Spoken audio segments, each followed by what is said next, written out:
Si te gustó este episodio de Escándalo Mexicano, hay más episodios ya disponibles en Amazon Music. Solo tienes que descargar la app. Es gratis.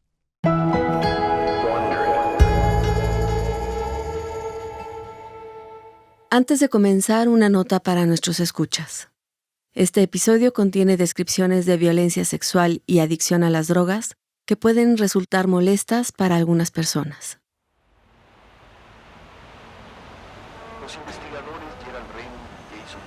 Son los primeros meses del año 2010. Han pasado 50 años desde que el Vaticano recibiera las primeras denuncias sobre el abuso sexual y la adicción a las drogas de Marcial Maciel. Han pasado 13 años desde que algunas de sus víctimas decidieron salir a los medios de comunicación a denunciar al abusador. 13 años. Yo confieso ante Dios Todopoderoso y ante vosotros, hermanos. El Vaticano ha enviado a México una nueva comisión investigadora para entrevistar a las víctimas del padre Maciel, el fundador de la Legión de Cristo. Que he pecado mucho de pensamiento, palabra, obra y omisión. La Legión, que sabe la verdad, se adelanta, consciente de lo que se le viene encima. El 25 de marzo emite una carta en la que por primera vez acepta como ciertos los delitos de Maciel y pide perdón a las víctimas de su fundador. Álvaro Corcuera, superior de la Legión, lo hace en los medios. Es un acto de perdón que no tiene ninguna otra finalidad, sino de abrir nuestro corazón con humildad a todas y a cada una de las personas que han sido dañadas y desgraciadamente escandalizadas por las acciones de nuestro fundador, del padre Maciel. Y lo mismo, el perdón sincero por las palabras o acciones habidas hacia ellos por parte de cualquier miembro de nuestra congregación o por cualquier miembro del movimiento. Yo sé que no es fácil decirlo con palabras, pero quiero expresarles el apoyo, cercanía y perdón a cada uno de ellos. El sábado 1 de mayo, la Santa Sede da a conocer en un comunicado que el Papa Benedicto XVI ha presidido, un día antes, una reunión en donde los 5 obispos encargados de investigar a Maciel presentaron su informe. Por mi culpa, por mi gran culpa. Esto sucede medio siglo después de la primera denuncia, 2 años después de la muerte de Marcial Maciel. El Vaticano y la Legión de Cristo aceptarán públicamente lo que callaron durante tantas décadas. Por eso ruego a Santa María siempre Virgen, a los ángeles, a los santos.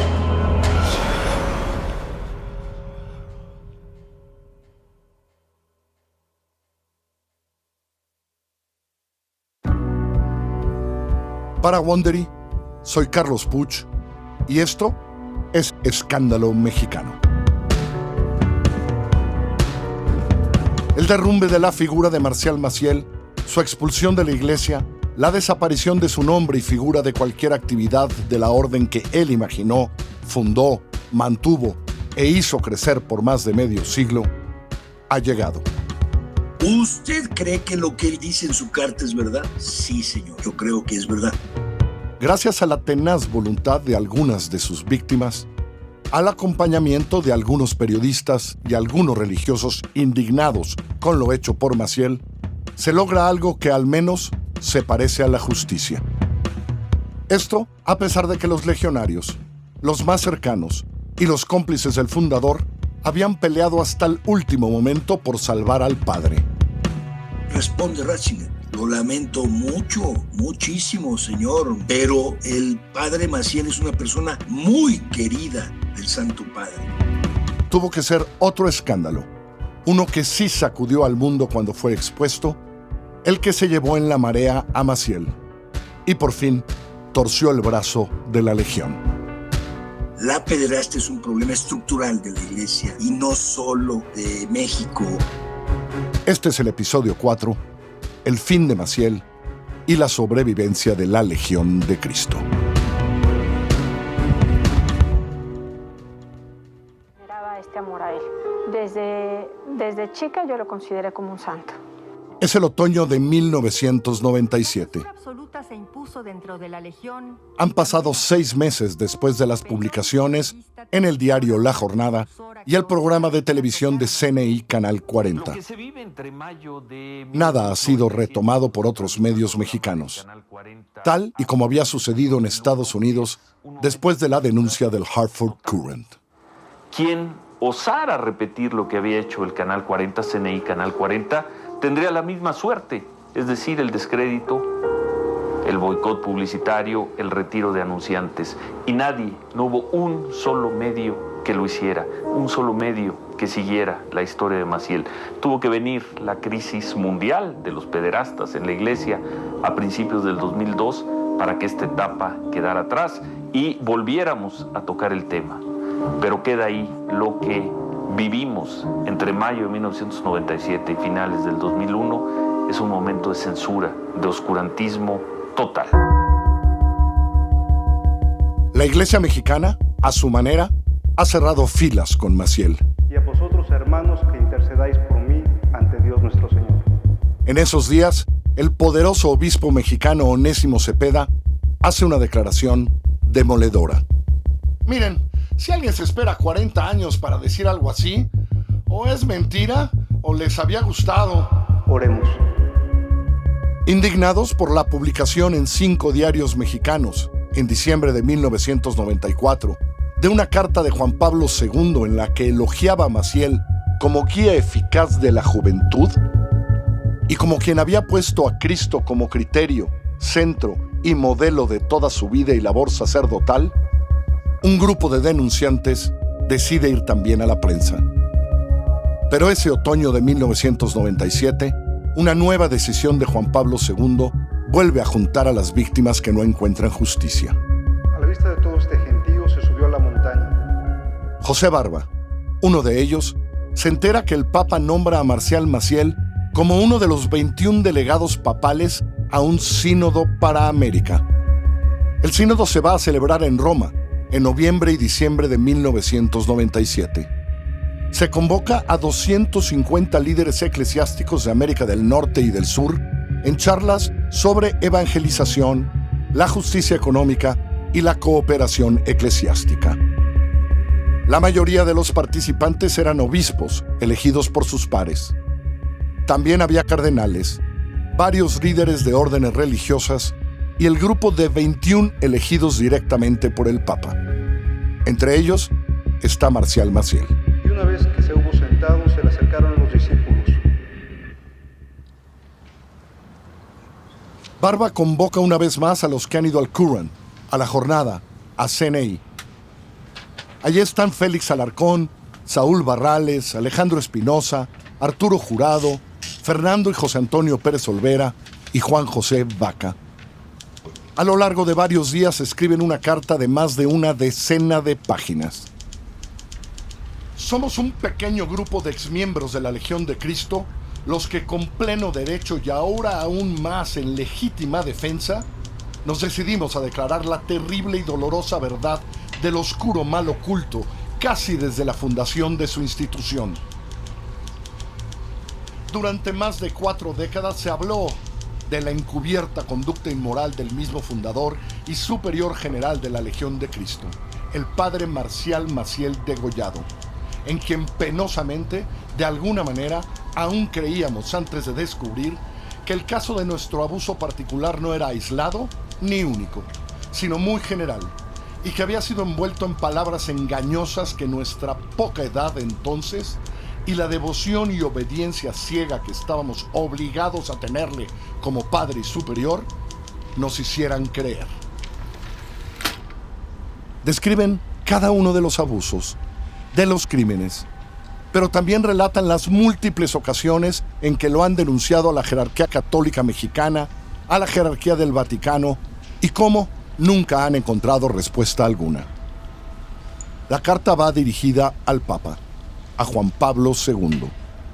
La fecha, noviembre de 1997.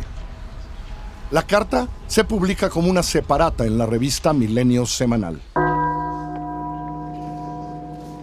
Unos días después, en el Sínodo para América, donde está Maciel, En plena homilía, el Papa dice: concluimos los trabajos sinodales en el día dedicado a la Virgen de Guadalupe, primera testigo de la presencia de Cristo en América.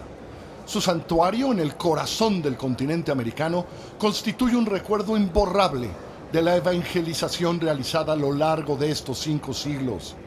La Madre de Cristo se apareció a un hombre sencillo, un indio llamado Juan Diego. Lo escogió como representante de todos sus amados hijos e hijas de aquellas tierras para anunciar que la divina providencia llama a la salvación a los hombres de todas las razas y culturas. Ahí está Maciel, como siempre, como le gusta, protagonista, cerca del Santo Padre. Entonces Jesús, abriendo sus labios, los adoctrinaba así. No solo eso, después les contaría a sus cercanos que él había sido clave para que la homilía de clausura del sínodo la diera el Papa el 12 de diciembre. Marcial Maciel y la Legión se ufanan de su poder. Bienaventurados los pobres en espíritu, porque de ellos es el reino de los cielos.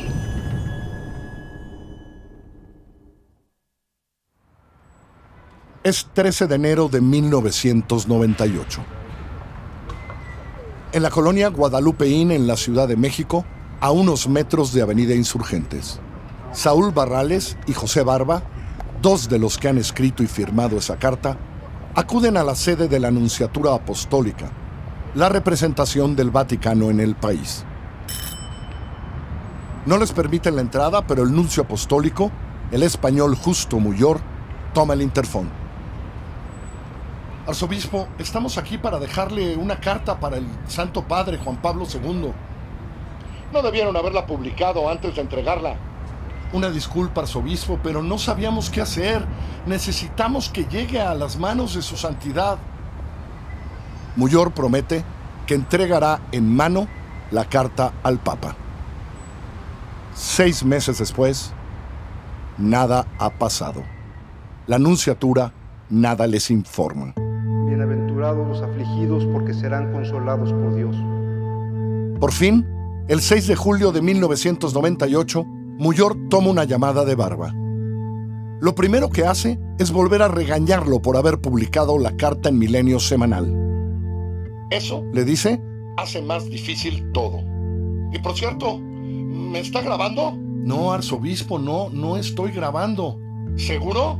Señor arzobispo, no estoy grabando. Su carta la entregué por las vías normales. Pero no sabemos nada aún, han pasado meses. ¿Cuál sería el mejor camino, señor arzobispo? Usted bien lo sabe, la iglesia tiene sus propios tribunales. Para Barba y sus compañeros se abre una nueva puerta. Bienaventurados los mansos, porque poseerán en herencia la tierra prometida. Aunque han logrado su objetivo y el silencio reina en los medios, los legionarios siguen trabajando para limpiar y enaltecer la imagen de su fundador. En esos años, comienzan a producir una serie documental de 19 episodios de 20 minutos cada uno para contar la vida de Maciel. El productor ejecutivo es Evaristo Sada, sacerdote legionario, ordenado por el Papa, secretario general de la Legión de Cristo, una de las personas más cercanas a Maciel en aquellos años. Un amor al fundador. La serie, que nunca fue distribuida, es un largo homenaje al fundador, que es, para quienes intervienen, como Luis Garza, un enviado de Dios. Es un hombre que atiende, sí, los grandes principios, pero luego también los detalles. Es un hombre que maneja muy bien los 2 elementos de la formación de los hombres, que es la motivación y la exigencia. No es un hombre que da órdenes, es sobre todo un padre, un formador, alguien que engendra en el espíritu. Yo siempre pienso en nuestro Padre como pues esa expresión de San Pablo, ¿no? Yo te engendré en Jesucristo. Bienaventurados los que tienen hambre y sed de perfección y santidad, porque serán saciados por Dios.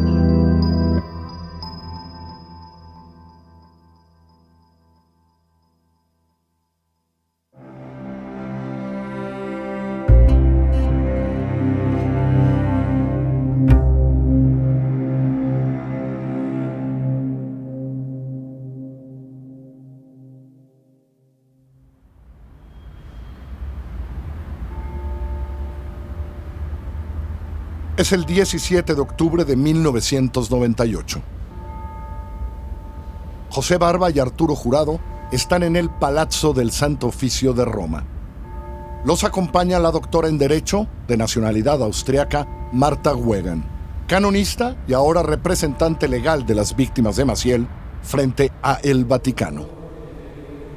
La Iglesia tiene sus propios tribunales, le había dicho a Barba el nuncio apostólico en México. En esos tribunales se encuentran ese día con Gianfranco Girotti, regente del Tribunal de la Penitenciaría Apostólica del Vaticano, algo así como la Fiscalía del Vaticano. Los mexicanos le entregan a Girotti una carta con la denuncia contra Maciel. Al bajar la escalera de la sala después de la cita, sale a su encuentro, como si fuera casual, el cardenal Joseph Ratzinger, el jefe de Girotti, el que será el siguiente papa. Lo saluda y se despide. Wegan, la abogada, le dirá a Barba y a Jurado unos segundos después que tal encuentro no ha sido casual. En realidad, había sido perfectamente intencional por parte del cardenal. Quería ver qué clase de personas eran ustedes. Bienaventurados los misericordiosos, porque alcanzarán misericordia. El 11 de diciembre de 1998, a petición de Girotti, Barba pone en un servicio de mensajería un paquete que pesa 1,5 kilos, con todos los testimonios notariados que apoyan su denuncia.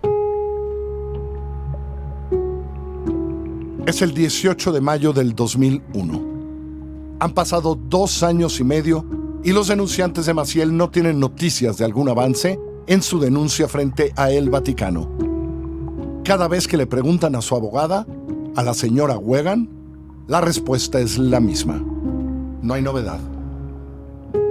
Joseph Ratzinger y Tarcisio Bertone, los líderes de la Congregación para la Doctrina de la Fe, publican un decreto titulado De Delictus Graviorius, que quiere decir acerca de los delitos de cierta gravedad. En dicho documento, Ratzinger cambió el canon 1378 y el canon 977. Al referido delito, es decir, el delito de cierta gravedad, le quitaba su efecto retroactivo, aquel por el cual el inculpado de tal delito, que era pecado para la Iglesia, quedaba fuera de la Iglesia ipso facto, es decir, por el hecho mismo y al instante. Además, libraba a Maciel de la excomunión, en la que hubiera incurrido de existir la anterior legislación. Bienaventurados los limpios de corazón, porque verán a Dios. El decreto de Ratzinger deja sin valor la denuncia que las víctimas han presentado frente al Vaticano en sus tribunales aquel día en que se habían topado con Ratzinger. Barba recuerda una conversación que él y Jurado habían tenido con la abogada Wegan cuando unos días antes ella les había dicho algo que se escuchaba en Roma. Es mejor que 8 hombres inocentes sufran injusticia en vez de que miles de católicos pierdan la fe. La justicia vaticana también les cierra la puerta. Bienaventurados los que obran la paz, porque serán hijos de Dios.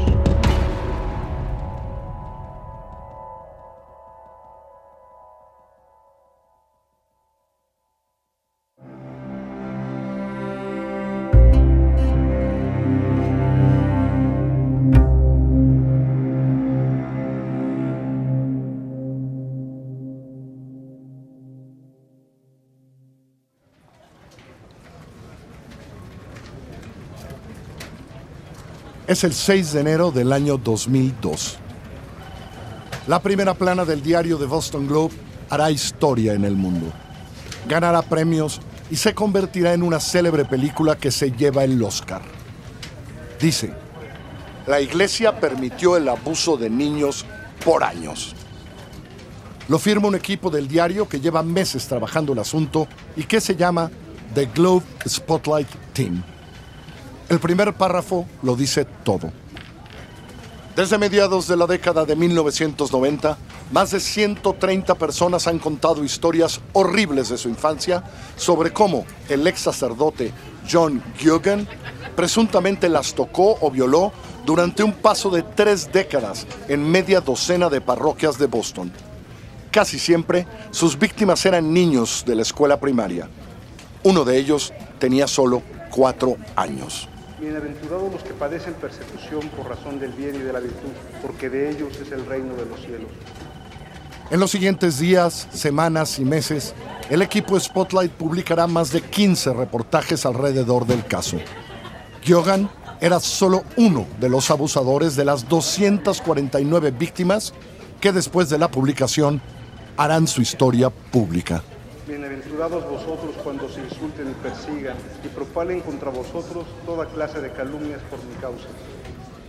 Comienzan investigaciones que en este mismo año resultan en el arresto y juicio de 5 sacerdotes católicos de Boston, el pago de más de $90 millones a las víctimas de abuso y en diciembre con la renuncia y el retiro del cardenal Bernard Francis Law, obispo de la arquidiócesis de Boston, quien había callado los abusos y protegido a los abusadores.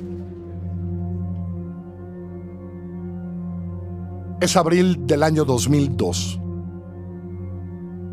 La crisis en la Iglesia Católica estadounidense es de tal tamaño, después de las publicaciones del Boston Globe, que el Papa ha convocado un día antes a una reunión con todos los obispos de Estados Unidos para lidiar con lo que está pasando.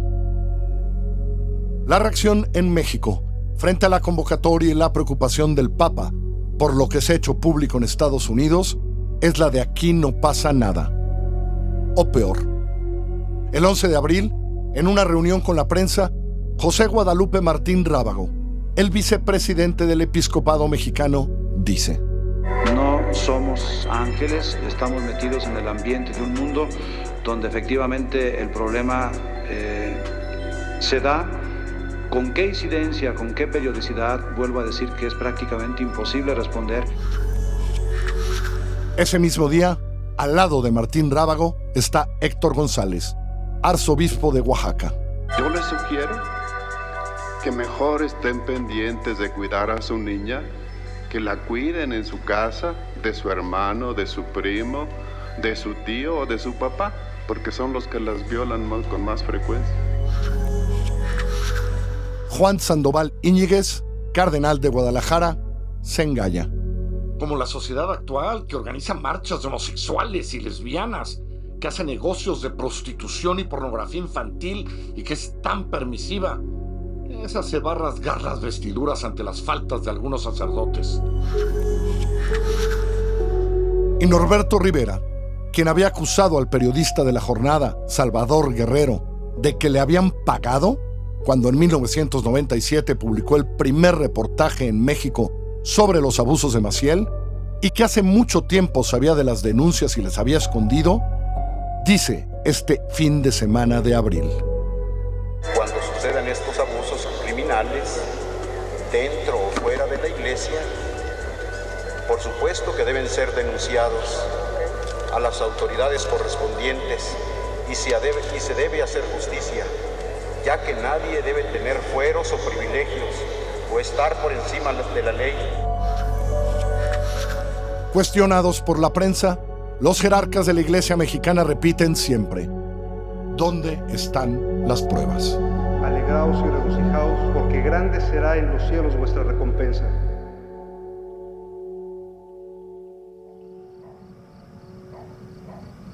Es el 15 de abril del 2002.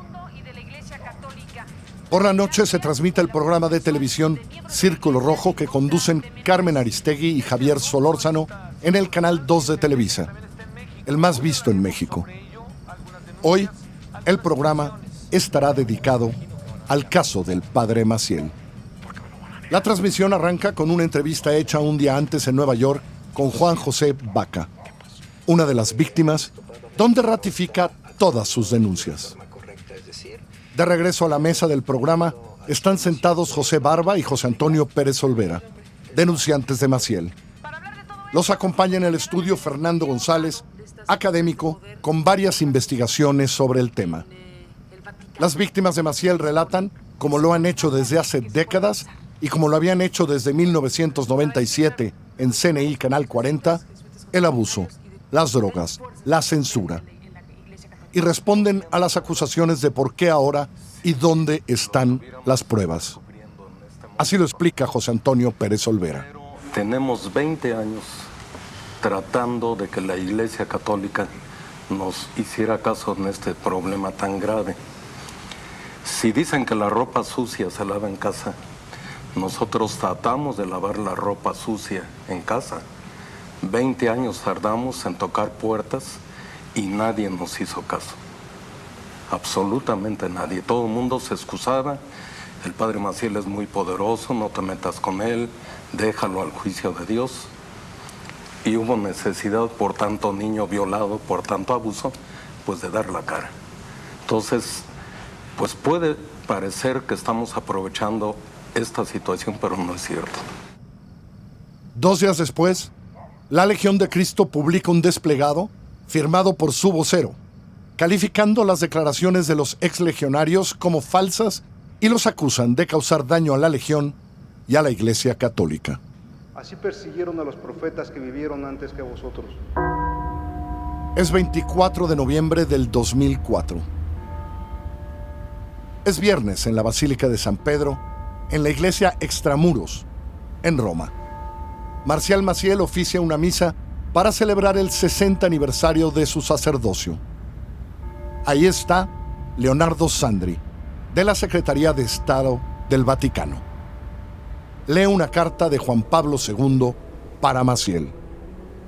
Estoy feliz de unirme espiritualmente al gozo y a la acción de gracias que desde usted, reverendo Padre, y desde el corazón de todos los miembros de esta familia religiosa, se eleva a Dios, fuente de todo bien, con ocasión del 60º aniversario de la ordenación sacerdotal. El Papa resume y elogia la vida de Maciel y la de la Legión. Le agradece su significativa fecundidad espiritual y misionera, con diversas obras y actividades apostólicas como el movimiento Regnum Christi, la red de escuelas denominadas Mano Amiga, las numerosas instituciones educativas y caritativas, hoy en 16 países en 5 continentes. Asimismo, no puedo olvidar el servicio que usted ha prestado en estos años a la Santa Sede, que se ha valido en varias ocasiones y de diversos modos de su generosa y competente colaboración, sea con ocasión de algunos de mis viajes apostólicos, sea en la actividad de organismos de la Curia Romana. 1 mes y medio después, en enero de 2005, la Legión de Cristo anuncia que Marcial Maciel, a los 85 años, ha decidido retirarse para ceder el gobierno de la Legión de Cristo a sangre nueva. Elige al legionario mexicano Álvaro Corcuera como su sucesor y nombra a otro mexicano, Cristóforo Fernández, como Procurador General de la Legión. Este es el Cordero de Dios que quita el pecado del mundo. Dichosos los invitados a la cena del Señor.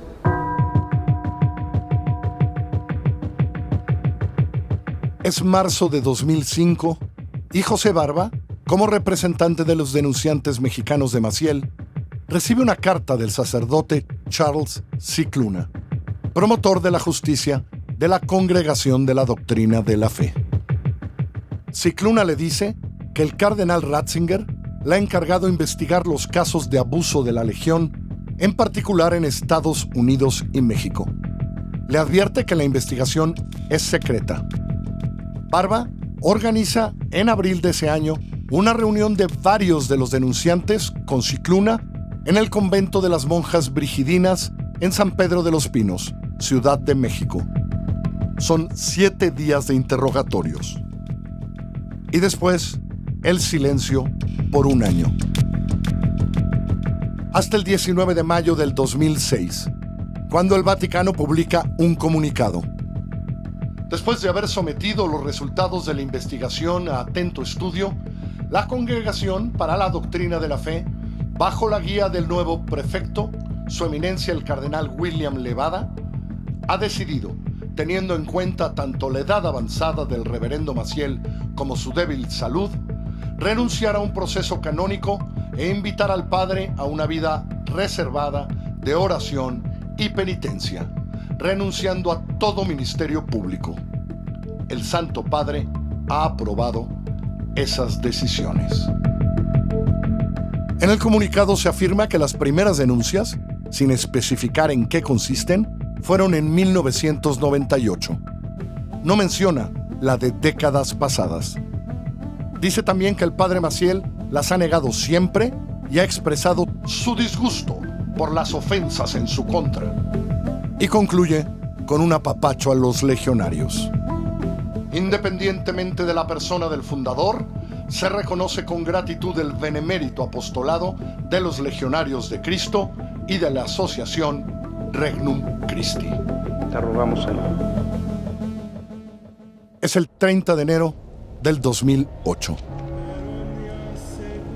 En Jacksonville, Florida, muere el padre Maciel. Lo acompañan los más cercanos, incluidos los actuales directores y jerarcas de la Legión de Cristo, a pesar de lo que saben y lo que ha empezado a confirmar el Vaticano. A su lado están Álvaro Corcuera, en ese momento ya relevo del padre Maciel en la dirección de los Legionarios de Cristo, y está el resto del alto mando de los legionarios en México y en Estados Unidos. Los que 2 años más tarde habrán de pedir perdón por la vida de Maciel y que alegarán ignorancia durante décadas. Ahí están para despedir a su guía, a su líder, al que consideran un santo. Desde el comunicado del Vaticano, Maciel ha pasado la mayoría del tiempo en esa casa para sacerdotes en Florida, pero también viaja por el mundo con la mujer con la que tuvo una hija, Norma. Ella y Normita reciben la ayuda económica de la Legión. Pero no es lo mismo para la otra familia, aquella de Cuernavaca, que demandará a la Legión por dinero y el reconocimiento de la paternidad de Maciel. Su hijo, José Raúl González Lara, va a ver a los legionarios después de la muerte de Maciel. En sus negociaciones con Carlos Skerchly, alto funcionario de la Legión, le pide $20 millones. Le dije que pagando esa cantidad por los abusos sexuales cometidos, ya, 10 por los abusos sexuales cometidos a Omar y 10 por los abusos sexuales cometidos contra mi persona. 9 años lo hizo mi papá. Esto dice en una entrevista radiofónica y acepta que le dijo que si aceptaban esa cifra, le prometía silencio. Sí, así lo dije. Fue una situación muy difícil, muy estresante. Sin embargo, la decisión fue tomada así para terminar este capítulo. Ya estábamos muy cansados, hartos de esta situación, y le solicitamos que no se hicieran las víctimas, porque se trataba de actos reprobables de un crimen, y todos los crímenes, como en todo el mundo, deben pagarse. Skerchly terminará denunciando al hijo de Maciel por extorsión, y sentenciado a 3 años y medio de cárcel. El nuevo escándalo revelado, el de las familias, merece un comentario del vocero de la Legión. Nos apena profundamente toda ofensa que hayan podido ocasionar las acciones del padre Maciel a la Iglesia y sus miembros. Pedimos perdón por el escándalo que esto ha provocado. Es y será siempre el fundador de la orden, independientemente de cuáles hayan sido las debilidades humanas del padre Maciel. Nos sentimos agradecidos por haber recibido el carisma a través suyo. Uno de los misterios que todos nosotros vemos en la vida es que Dios hace el bien con instrumentos humanos imperfectos.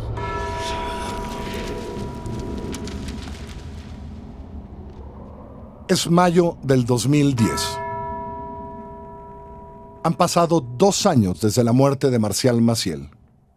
Han pasado 6 papas por el Vaticano desde la primera denuncia en su contra.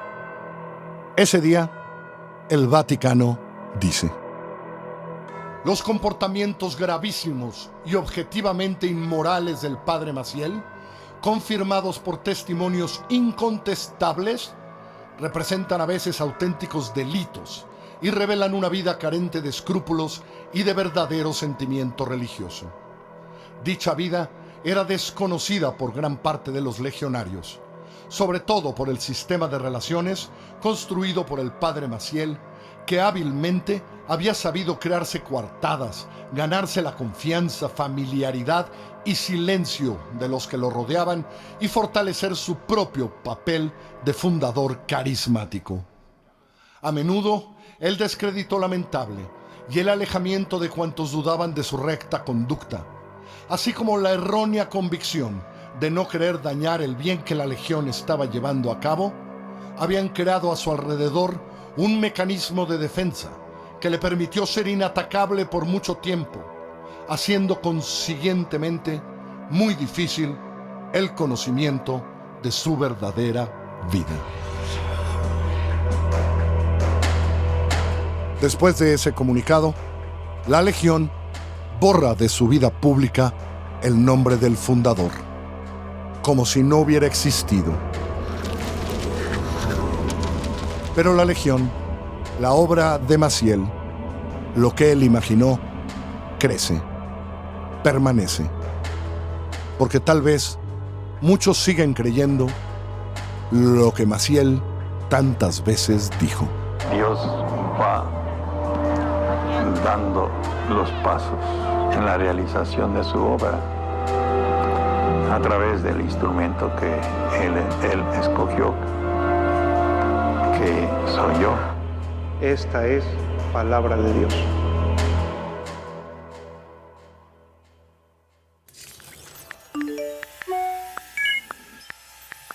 El día de hoy nos acompaña Ana Luz Salazar. Viene a contarnos un poco sobre su historia. Ella es víctima de la Iglesia Católica y de los Legionarios de Cristo. ¿Qué sucedió? ¿Qué sucedió con ese sacerdote?